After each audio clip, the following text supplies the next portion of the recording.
thirsty. So thirsty. I'm parched. I'm parched. I feel like, what's wrong with thirsty? What's wrong with that? You were thirsty, in my opinion.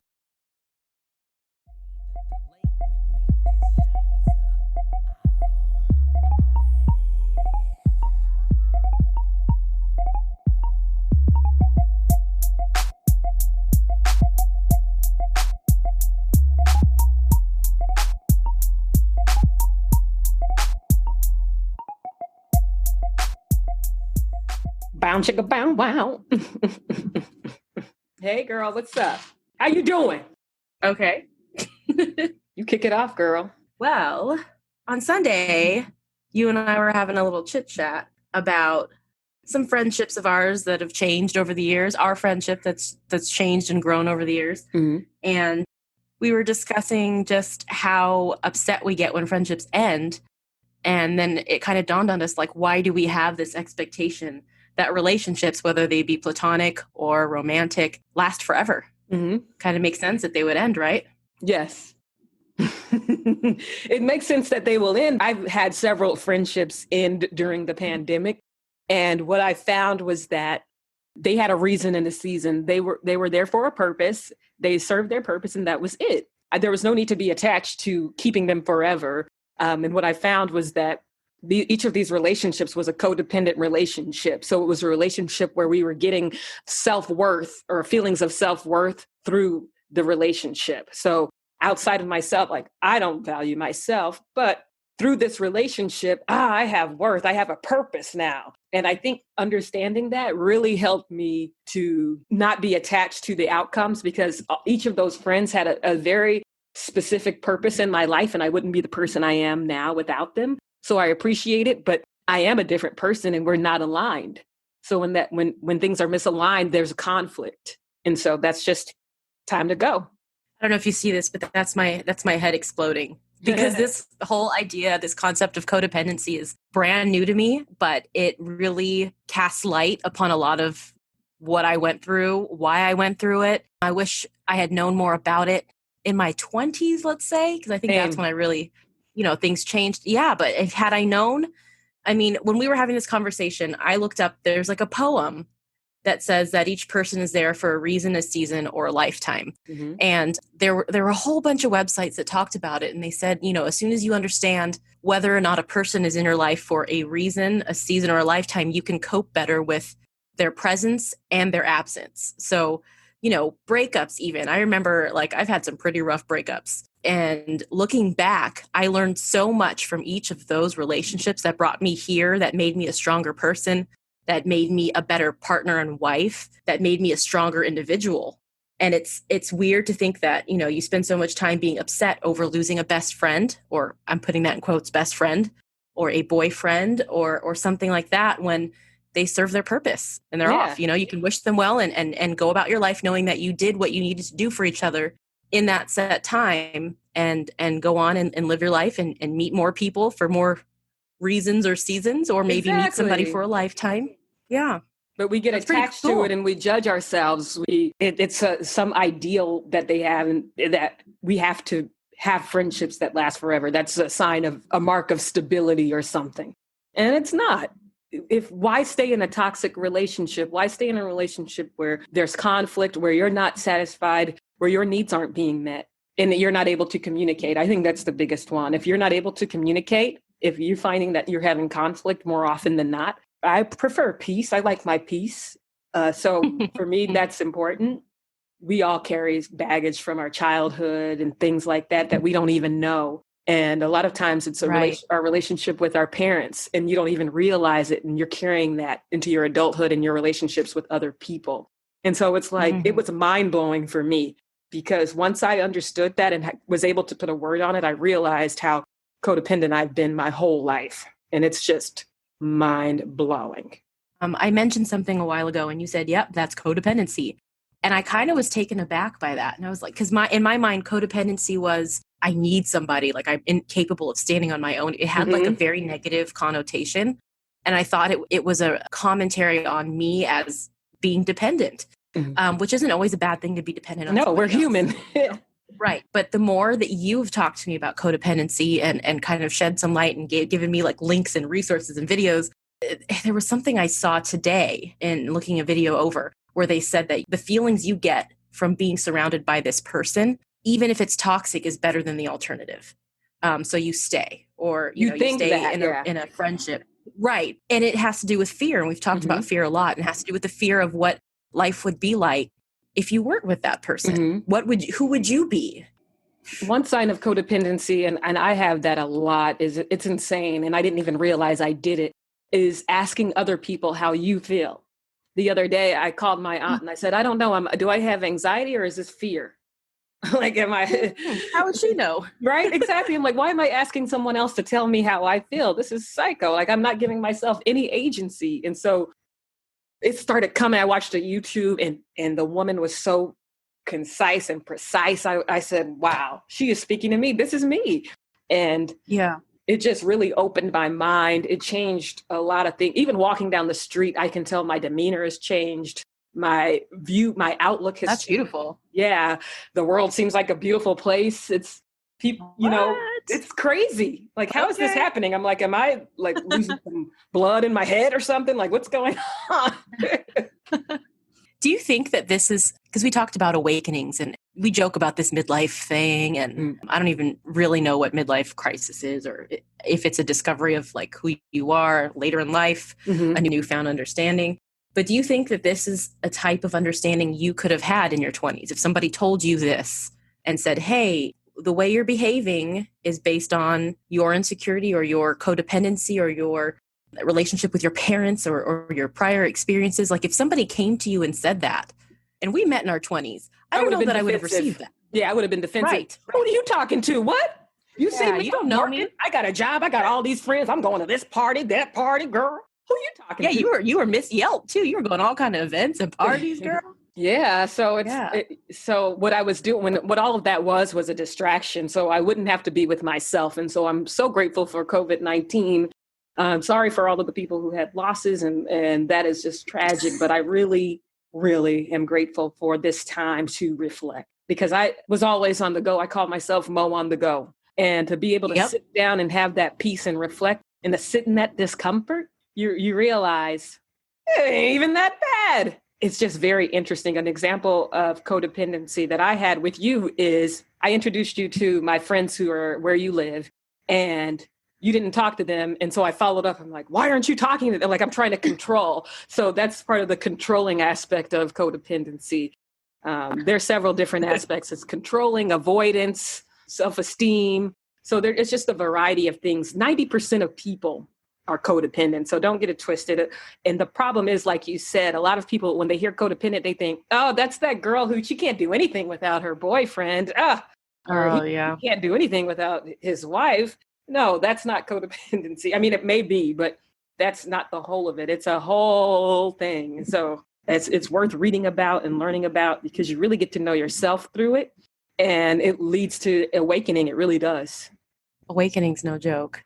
Yeah, no, I like what you said about COVID forcing you to kind of be in this space and acknowledge things and see things for what they were. And we talked about religion in our first episode, and there's just in the Bible, this is going to be my next tattoo. I don't know if that's like sacrilegious. I don't know, but be still. That's something that has always brought me some peace. Remember to be still.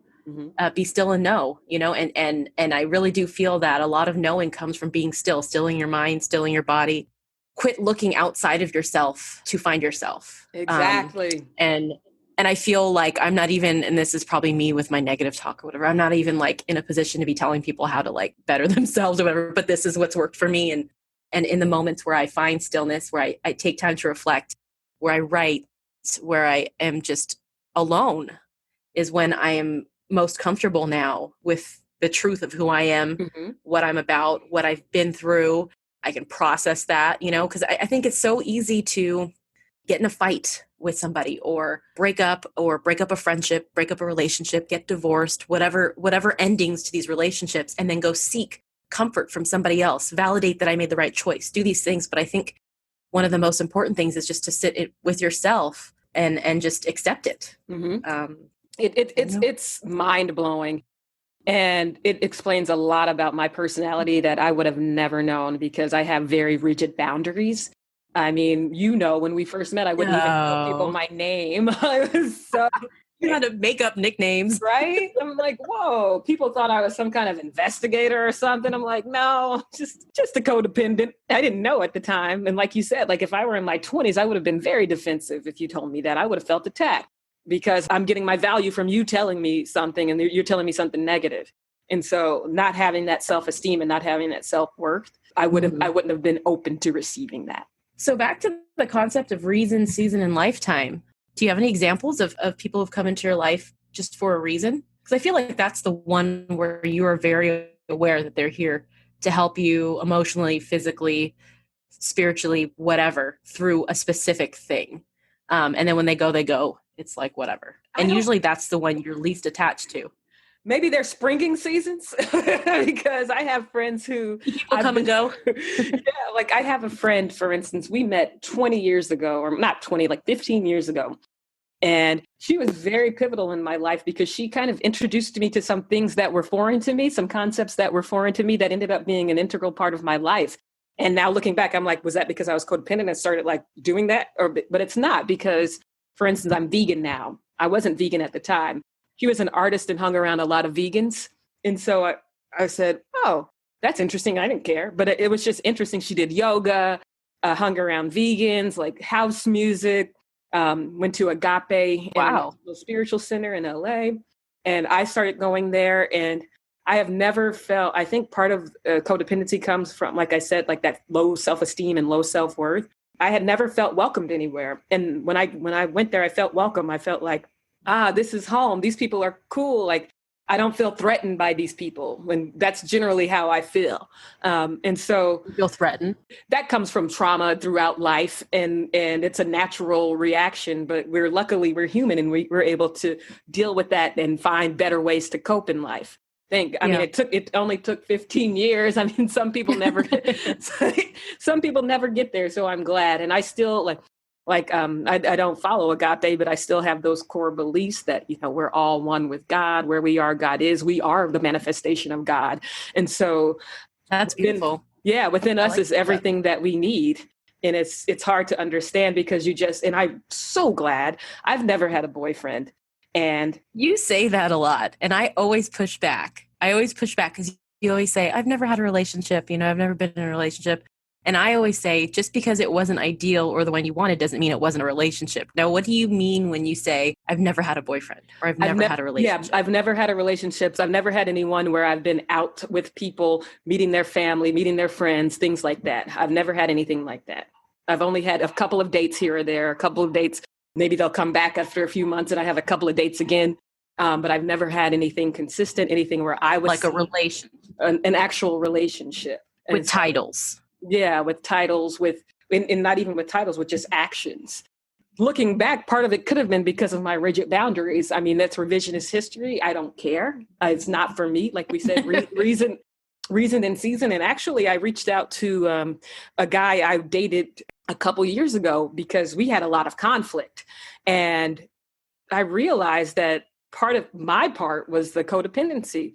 I would say, well, if you're not doing this thing that I think, like taking me out onto this place, then you don't see any worth in me, like in just making up all of these things in my head. Of course, at the time, you don't understand that. But now, like upon reflection, I can see that that's what I was doing. And so I just sent him this video. I've been sending everybody this video about codependency because I'm like, if you want to understand me, you need to watch this video and you will understand me.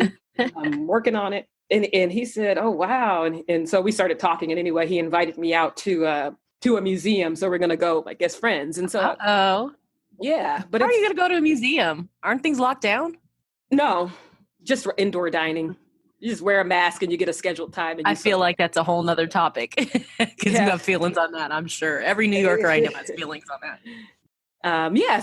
But I used to be one of those people who would say, I could never talk to an ex. And that's just, you can't talk to people. I mean, it's not an ex as far as it's an ex as far as dating, but not as far as a relationship. Right. I cannot be friends with exes. Why is that? If I'm in a current relationship, I feel like it's inappropriate to do that. Do you think it's inappropriate? I don't know if that's just one of the rigid things. If we've been intimate or if we've been in a long-term relationship, like I just don't think it's appropriate. Or maybe I have a lot of trust issues. Let's go there first. Same. That's probably why we bonded. We're probably codependent ourselves. Yeah, girl, you don't even know me. We were war buddies. Yeah, we were. Yeah. But I don't think it's appropriate. And maybe it's my way of saying I would not be okay with that if it was the other way around. I don't know. For a while I thought, if it didn't work out, I don't need you in my life. Mm-hmm. Like, or some of it was just like, you don't get to have me anymore. Yeah. That's true. I mean, it all depends on the relationship. Like, not everybody has a drag down, knockout, like, I don't want to, it's just like, we're incompatible as dating, as far as dating. I don't know that I've had any of those types of breakups. Yeah. Everything I've had has been a very dramatic type situation. Yeah, of course. In the time. But now that we are having this awakening, I'm looking at things and I'm like, I can look back at my last relationship and be thankful, because out of that, I became an entirely new, stronger, like I left that relationship like, I'm a goddess. I'm a damn goddess. And when I meet this next dude who happens to be my husband, he's going to worship me like the goddess I am. And Amen. He did. And he does. It taught me to be more in control of who I allow in my life, what I accept. It was like a beautiful thing. It was a shitty thing, but I learned a lot. And for that, I'm grateful. I'm very grateful. But, we don't have place in each other's lives. So yeah, that's okay with that. Point. Yeah, that's different. Yeah, if you like for me, I thought it was cool that he offered to go to a museum or something like that, because it shows growth. And then also for me, it shows growth on my side, because I was the kind of person who, if you cross me once, you're blocked, deleted, done. There's no discussion. That's psycho. Because I feel attacked because I'm projecting my low self-worth onto you. Understanding this has completely changed my mind. I feel like my brain's rewired. It's weird. I can't even describe it. The world is anew. The world is anew, because this is the first time in a long time that I've been able to reflect, because I've never allowed myself to reflect. And I'm sure that's probably some kind of PTSD that I will find out. But, it's like, it's not as bad. That's why I never meditated. What do you think about friendships of convenience? Because you were talking about how you lost a lot of friends due to COVID, lost them as far as being separated from them, not, passing on. Mm-hmm. I feel like I had that similar experience when I went to law school. I don't know about you. I feel like law school, maybe med school is probably the same, or any like rigorous program where you are isolated from the people you had regular social interactions with, going out on Friday nights or, girls trips and things like that, whatever. When I went to law school, I know I fell off, like went MIA from everybody who I would text all the time and call all the time, because you just don't have the time. And I lost a lot of friends during those 3 years. The ones that stuck around were, I guess, that taught me, trim the fat. Like some of the friends just aren't, they were convenient, because we lived close to each other, or because we, traveled in the same circles. But when it came to sticking through and making an effort over miles, or just sending a card. I have a great friend who just sends cards sometimes, when life gets crazy, she'll just send a card, and it's just like, you open your mailbox and you're like, oh my gosh. Yeah, you do that. Yeah, I haven't in a while, but I try. I think about doing it a lot. You do it more often than you think, I think. But I'm inspired by her, and that's why I do it. She's been my friend in college, and she sends cards every so often, and it's just amazing. But I wonder about that, like friendships of convenience, because I feel like those, when you lose them, it doesn't really hurt, and I feel bad. Not that I don't care about the people who were these convenient friends, but. I don't think I was ever really torn up about that.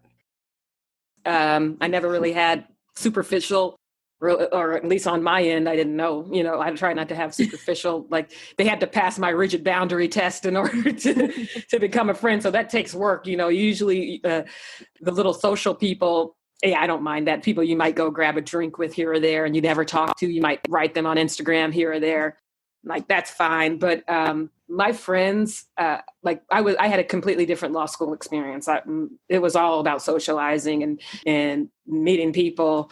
And I don't know how I even passed law school because I was not really a good student, and I was working as well. And so I was meeting people at work. I met people at school, and I am still friends. I'm still friends with most of them. And so I think because I value friendship so much because of that codependency, because that's my self-worth. Like, if nobody likes me, then it's going to be like, they're all going to laugh at you. Nobody likes you. And so that was my validation. And I think for context, I don't have a support system like most people. I think a lot of people take that for granted, like being able to call your mom or dad, or being able to call someone and knowing that someone has your back. Like if you're in a fire or something, like somebody has your back. And so I didn't have that. And I think not having a fire, huh? But it's so thinking about that, it's like, I think I put a lot of emphasis on building connection and having human connection, because for me, that meant security and safety. And safety is one of my big things. And so I put a lot into those relationships, and it actually paid off in the end because it's how I ended up in my current career. And so that was through someone I went to school with. So you just never know. So that maybe that was the reason, because I would look back and I would say, well, you got married from law school. All I got was all these damn bills.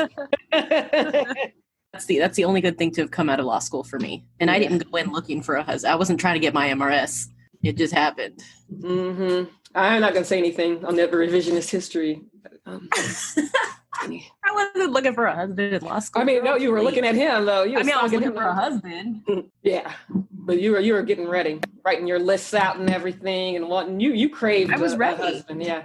I didn't crave a God. I wish I had the emails. I wish I had the emails. Thirsty.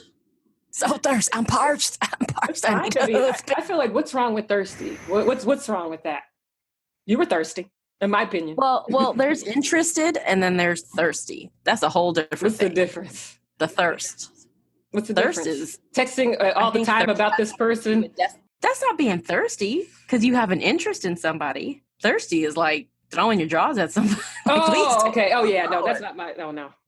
No, yeah, I had a crush. She was sweet. Mm-hmm. Obsessed. And like I said, you manifested that. He used to, of course, as he should. That's beautiful.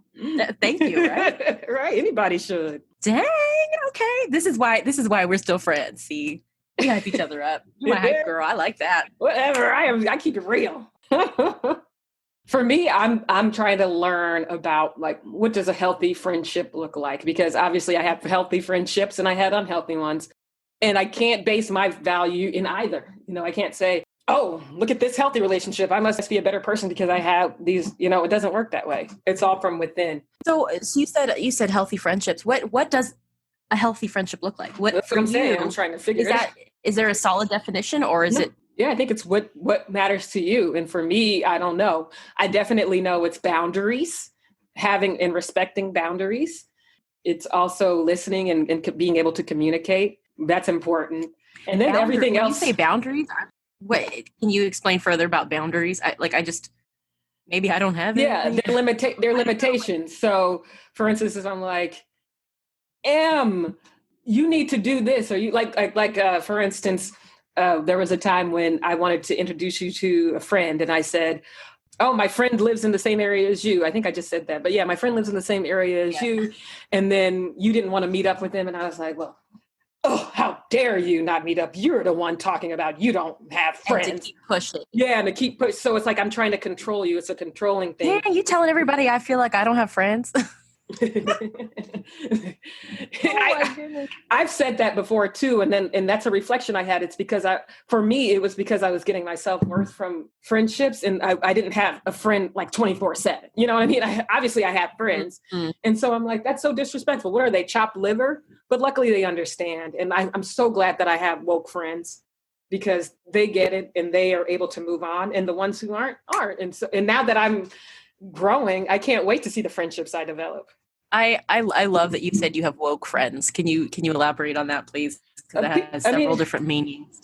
Just people who have had an awakening, who have done the work to self-reflect and to understand their life, to understand their past trauma, to understand their relationships and how the role they play in them, and to understand their relationship with the world as well, and to not be insular, to understand that there is something beyond them in this world.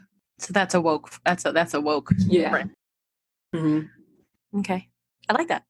Yeah. So I never have those problems. Like I see people, they're like, oh my God, my Facebook friends keep posting this ridiculous. I'm like, I don't associate with those kind of people. I'm not aligned with them. I mean, not that I'm closed-minded. It's just like, we're not aligned.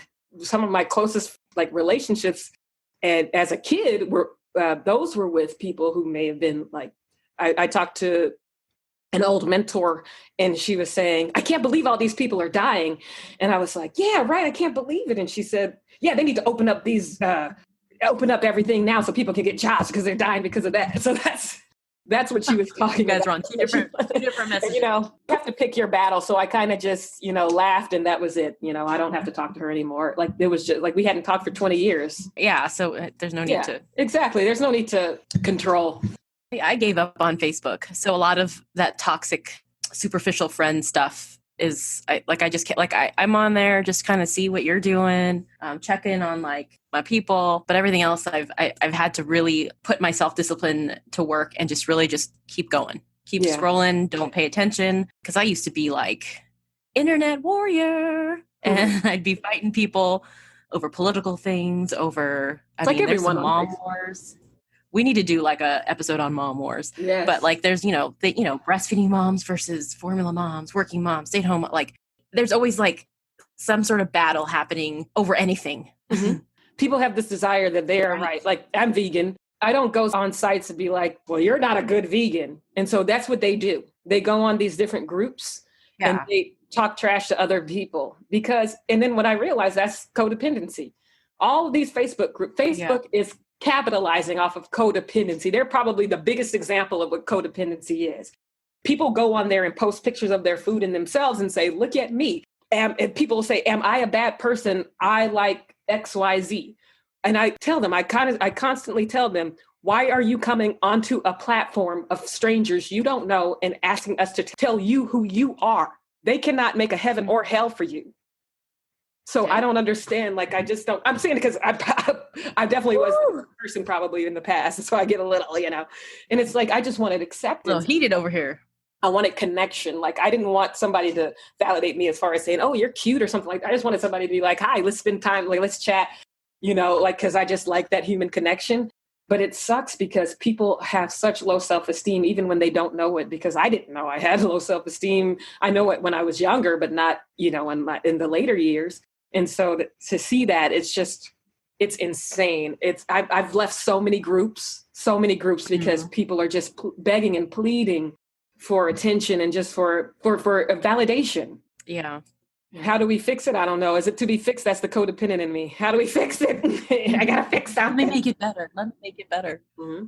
I think just with COVID and being on lockdown as much as we have this whole year, a lot of the things I could not live without Facebook. Like I would be on my phone in the middle of the night. If I got up to go to the bathroom in the middle of the night, I was on my phone for at least an hour on Facebook, just scrolling and stuff like that. And thinking about that now is like, it's insane to me that I spent the amount of time that I spent on there posting about things that don't even matter, scrolling through, commenting on things. I mean, I don't know. And it's just so weird that it was at first, the original intent of social media, I miss, and I feel like that's gone, is just the connection. Exactly. That's what we want. Yeah. And it's not that anymore. Now it's a validation. How many likes and followers can I get? How many people can I get to fight over this political post I put on here? Let's pop the popcorn and watch them get crazy. That type of stuff. Like it's such a huge waste of time. It is. I was on Facebook a lot, and what did I get out of the time that I could have been? When was this? Reading a book, spending time with my kids. Oh, that's what I was going to ask. That's what I was trying to get to. If you had kids, right? Like just think. Yeah, you could have been spending that time with your kids. Yeah. And I stopped. I got off Facebook in January of this year because I was like, you know what? It wasn't fun anymore. It felt like a job, and so I got off. And like for a good 5 or 6 months. It was amazing. Like I felt, this sounds ridiculous. I felt free and I didn't miss that validation, which is weird. Maybe I learned to find it from real things in my environment that I could like through my children, through yourself. Myself.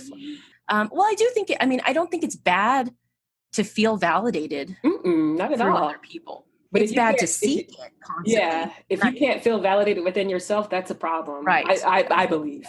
Because you'll never be satisfied. and that's when it becomes unhealthy, is you start at, at whatever cost you need to get it from people, because you can't fill it yourself. So you're doing strange things for a compliment. It's ridiculous. For me, my social media is limited. I have it private. So I used to have it public, and then I've always been private. Yeah, I keep it private, and I keep it limited to people I actually know, at least for most of it. And then people I'm actually friends with. So if we haven't like had a dinner together, we haven't sat together, we haven't spent some kind of physical time together, then I'm not your friend. But on like Instagram or something, I had it public for a while because I was trying to use it to get dates and stuff. And then I gave up on that and just, I gave up on that, and then it's private again. It was always a diary, but like reflecting on it, I think it was fake. I think it was a fake presentation of myself. I thought it was a diary, but I think I was in denial. And I think in the back of my head, I was hoping that somebody would see it and want to date me. And then I stopped. And then after I realized that, I just stopped posting. Now I just post memes and stuff and inspirational quotes. I do like that, though. Do you think you can have a friendship with somebody that you haven't physically been around? Oh, definitely. I used to do that. I used to like be on the AOL chat back in the day. Some of my closest girls, I've never met. If you go through a life experience and there's a group of support, it's a support group. Exactly. You really get to know each other through marriages, divorces, children being born, all kinds of life changes. And it's an intimacy that I think you can have with friends, even more so because you're not physically in their presence. Mm-hmm. So you're free to just share. Do you think that you have an image you're trying to portray? Like, what is it about social media? I'm just trying to understand, like the post, like the validation, I guess, or like, where does the stress come from? For me, my stress came from not connecting with people, like not being able to get any bites, like nobody talking to me. Like I didn't care if you liked it or anything. I just wanted to engage. Like I want that engagement. I don't need a like I don't need anything. DM me or something, message me, let's talk. I was constantly craving that engagement. I don't know. Being, and this is going to sound weird, being forced to see things or be a part of something I didn't want to be a part of. Does that like and you couldn't block or like hide or? I guess you can. I don't know what the algorithms are either, but I feel like there's a lot of friends that I've lost touch. And when I realize that I've lost touch, I'm like, what happened? And they've been posting and I haven't seen any of it. Yeah. And that's a sad thing to me. And maybe it's like, okay, well, if I wasn't intentionally looking for it, then maybe we weren't that good of friends. But I only have maybe like 5 people who I will intentionally go to your page and see what's going on. If it, or I will go to somebody's page and see what's going on, and it's kind of like, oh, I miss so-and-so. And then you look and it's like, they've had this whole life. Don't even look at anybody's page. and it's but I just think, the stuff that I'm seeing isn't necessarily what I want to see. I don't know. Yeah, I'm thinking about deleting it, but I don't know. I think I'm going to keep it just to keep in touch with my close friends, but I'm going to get off of the group part, because that's not serving me anymore. Like, I don't want to go to a recipe and all these holier than thou people. These people have issues. Like, I don't know what is going on with the world. Why does everybody have to? And I've done this before. Like, I used to do it as being like the grammar police, because I think I felt inadequate. And so like, if I can show you something, then maybe you'll appreciate me and maybe you'll like me, And so it's unfortunate, but it's so prevalent it's rampant on the internet, on Facebook, on all of these sites, and people just arguing for the sake of arguing. We're asleep. And I'm so glad to finally start waking up. Yeah, I'm good on the arguing part. I have no desire. I'm like, what is it? It's like Barney Frank, like he said, like arguing with you is not you, but like understood you. It's like arguing with a dining room table. And it's like, I'm not going to sit, like, why is there a need to be right in humans? And I still don't understand that. I don't like debate because of that. Like, I like to exchange ideas. I like discourse, but I don't need to convince you to do anything. You're not going to convince me. I mean, maybe you will. But it's like, I don't want to have to feel like I'm convincing you. And then it's like, what are we talking? Are we just shooting the shit then? Like, if we're shooting the shit, that's fine. Like, I like a good debate if we're just shooting the shit. But I don't try to convince me. I'm not going to convince you. Like, I'm not going to try to convince you to be vegan. You know what I mean? We can talk about it. You might. I mean, I'm married to the biggest carnivore there is. So it would be very difficult to do. But for me, it was probably just like that trauma response of just seeing, like, just having that probably toxic empathy, I would call it, where, I saw the chickens being ground up and my body just started shaking and I thought, oh, remember when we saw that movie Super Size Me and then we went and got McDonald's? So yeah. kind of like that. So I ordered some chicken after. I was like, that ain't nothing. I'll order some chicken. And then I got the chicken. I was so disgusted. I was like, I can never do this again. That was a wrap. Wow. Never came back. That's interesting. You must have watched it at the right moment. It was meant to be. Yeah. Thing, you know? It was very pivotal part of my life, a very ungrateful part of my life. And I wasn't appreciated. I wasn't present. I wasn't coping properly. I wasn't taking care of my health. It was a stressful and trying time. And that was all in here, in my brain. And if you look on the outside, like reflecting, there was nothing for me to be afraid of. I had a great life. I was living a great life, but I was so in my own head that I couldn't even see it. I know. I was having the time of my life, and then my life just crashed. You know, everybody started dying, and like just trauma after trauma, and all these things. And I said, "Oh God!" So that's what happens. So you know, once you enjoy life, it just kind of you get shat on. So maybe if I just think it's miserable all the time, then that's like it's thinking. They call it thinking error. So maybe if I think it's miserable all the time, I can trick whatever power that is making life hell for me. You know, I can trick them into just letting me coast. And I'm so glad that I got out of that way of thinking, because life. Me too. I remember you going through it, and I remember thinking just like how resilient you are. Like I'm still in awe of the life changes that I've been here to witness. Just a lot of changes, a lot of hard times that you've we've talked about the phoenix rising out of the ash or whatever. And I swear that is the perfect representation of how I view you. I'm going to get that tattoo one day. Why am I getting all emotional? This is so ridiculous.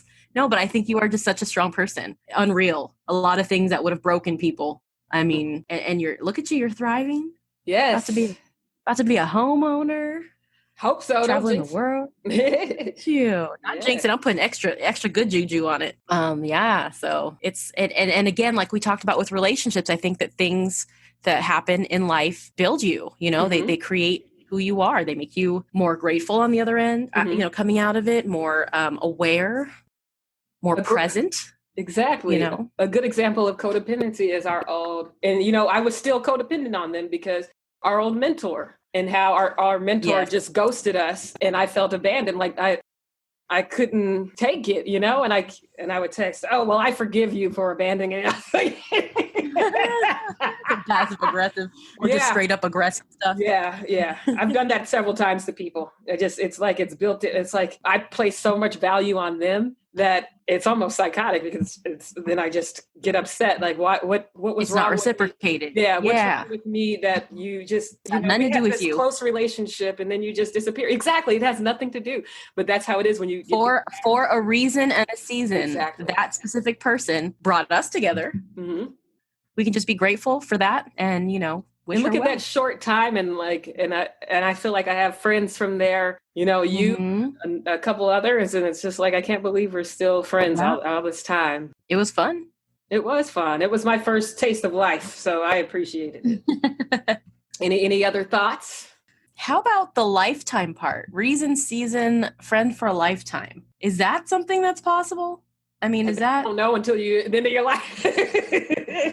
I mean, is that a parent? Is that I don't know. I'm having feelings and like I'm thinking about Sinjin and Tanya and this whole soulmate thing. Oh, that was funny. I don't know that I believe in soulmates. Mm-hmm.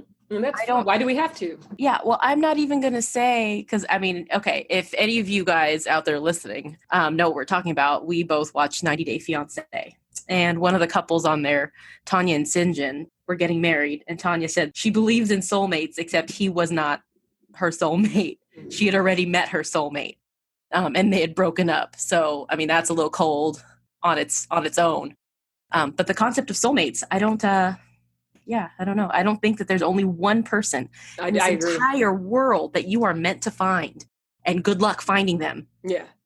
It's all these weird things that we believe for no reason, and we don't question things. And then we end up disappointing ourselves when we don't find them. And society markets things to us and we fall for it.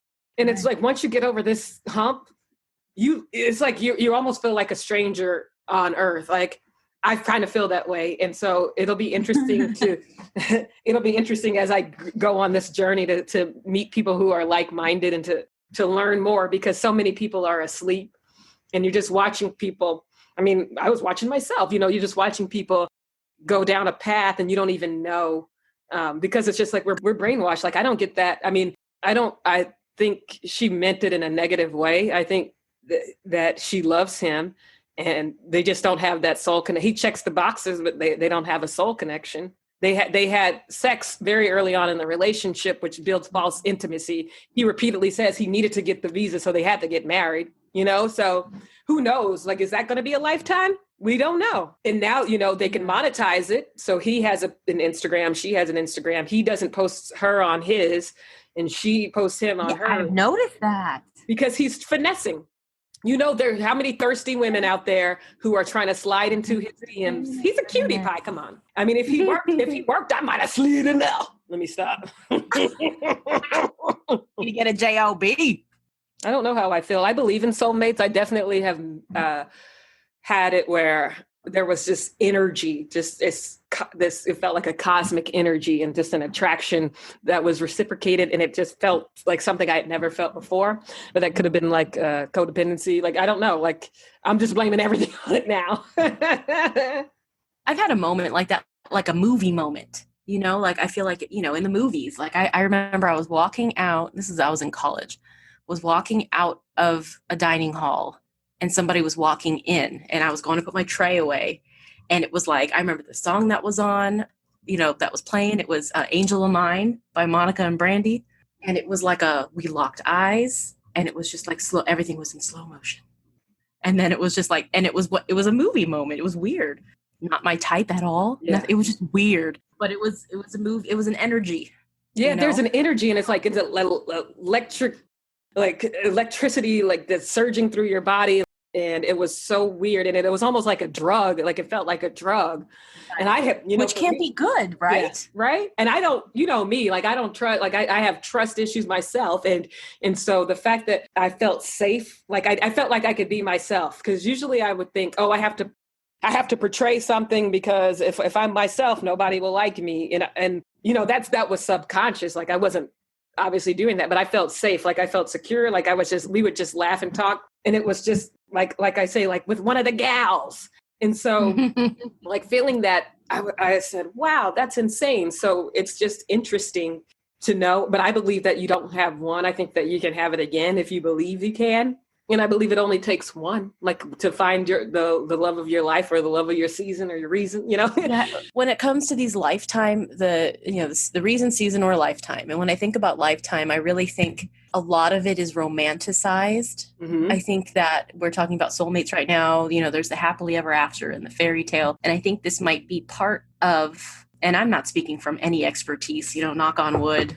Mm-hmm. There's a lot of, divorce. Yeah, is something that happens. But I think... And what's wrong with divorce? I feel like people say, oh, divorce is bad. No, if you're in something that's not working for you, good on you for getting out of it. Like we were saying, like, these are old archaic rules that marriage was created. It may not be a lifetime, and that's not wrong, but people are so outwardly, externally focused. I have a differing viewpoint on that. And maybe it is coming from a faith background, or just, the way my family is, or whatever. I don't know. I mean, definitely if you're in a unhealthy relationship, you're being abused, or you're hurting, I can see that. But I also see one of the things that I love in my husband is a commitment to marriage. Yes. It's something that we entered into knowing and not knowing, because we don't know, right? But the idea is this is not going to end. Yeah, exactly. Our compact, our contract, our commitment to each other. And so I think one of the things, and I'm bringing this around, trying to think of lifetime, people for a lifetime, friendships, relationship for a lifetime, is I think that there have been many times where I felt that electricity we talked about, and I felt like I was floating in butterflies, and I just was like, oof. I saw a meme somewhere within the last year or two, and it said something about, like, that's not what you want. You want somebody you see and you feel a sense of calm. over you, and you don't want the butterfly. I mean, that it feels good. Butterflies are great, but you want to feel like this is it. Exhale. Waiting to exhale. And that's what I feel with him. That's what I say too. That's hilarious. But yeah, it's the calmness, the I'm home here with you. Like I don't have to, I can be my true authentic self. I don't have to put on a show. Right. And that's important to me. Yeah. That's important to me. That's why I've been single, because I don't meet the criteria for, traditional standards of beauty and things like that. And I don't need to. And so now is my time. So let's see what happens. I'm excited. Get it, girl. Hey. Be the cougar you want to be. You say that? Wow, hungry like the wolf. I had a lot of rules in place of who he had to be. The rules? We even read the book, The Rule. Remember the rules? I had rules, and my husband doesn't meet those rules. He is a lot younger than I am. And that was one of my top rules was age, to be in a certain, bracket of whatever. But it's kind of freeing when you just let go and live. Like, I feel like you have a lot of core beliefs to get like that are in common. Like you got lucky in that you both have the same faith. I think that's important. Yeah, you have to both have the same faith and things like that. And for me, since I'm eccentric or whatever, I'm not going to really meet somebody who has my same beliefs. Most likely. But you need somebody who fits. You don't need anybody, but you would like to have, it would be ideal to have somebody that fits. And it's almost like they have, quote unquote, and I hate that they phrase it like this, but the male and female components when it comes to electronics or something. Mm-hmm. Like you may be eccentric, so you're like the plug, and you need somebody who's going to receive that. Mm-hmm. Even if they're not on the same level as you, someone who's going to receive it, appreciate it, let you thrive in it, and not try to stifle it. I don't even think it has to be the same, but I think as long as you can appreciate each other, and this is true of friendships, of anything, just appreciate each other for who they are, and just want the best for each other and help each other grow in whatever that looks like. Exactly, right? And to not be selfish. I think that's the thing, and that's how you kind of, what happens in codependent relationships is a lot of times you're selfish and you don't even know. And I think that is something that's important, is to say, it's not about me. Like, I want to see the best for you. I want to see the best for in your life. I want to see you achieve your full capability. Whatever you want to achieve, you can meet that potential. And know that that's not a reflection on you. If you're doing well, whatever, I can cheer for you. It has nothing to do with whether or not I'm doing well. I'm not comparing myself to you. We try to, and you know what? I think that whole idea needs to be spread. And this is just, I don't even feel like I'm fully allowed to say these things, but like within the Black community, whisper around females, the lean in stuff, like the crabs in the barrel. Right. We are not competing against each other. We're here to lift each other up. We are here to support each other and help each other become our best selves, our best selves. And it's not a reflection on you. I think that's how we bonded so quickly, because I remember when I met you and I was like, who is this pretty girl just smiling? And like, why is she so friendly? I'm not used to that. This cool girl is smiling at me. I'm validated. Yes, validated. Cool. Oh, Lord. It's funny to hear what other people think of you, because that's not that's not my internal messaging conversation. That was my perception. Why are you smiling? Because you make me smile. Oh, you're my soulmate. Yes. Oh my gosh.